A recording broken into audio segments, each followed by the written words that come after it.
பாருங்க எங்க தங்கத்தை எங்க தூங்குது பாருங்களேன்.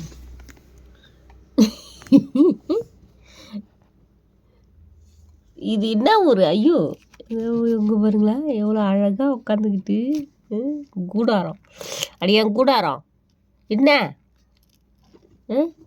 பாருங்க எங்கள் சிண்டு பிள்ளை வீட்டை சுற்றி பாருங்க. வாங்க எங்கள் சிண்டு வீட்டை சுற்றி பார்க்க வாங்க.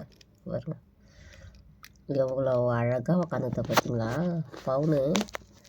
சிண்டுக்குட்டிய சிண்டுக்குட்டியா என்னடி குளிச்சுட்டு போப்பா. நீ போய் குளிப்போ. சிண்டு தூக்கம் வருதா? அவர் இங்கே தான் தூங்குவார் நைட்டில் பகலில். பப்பு பப்புக்குட்டி பட்டுக்குட்டி தங்க பிள்ளை நல்லா இருக்கா இந்த இடம்? நல்லா இருக்கா? மூஞ்சி பற்றியா இருக்கு.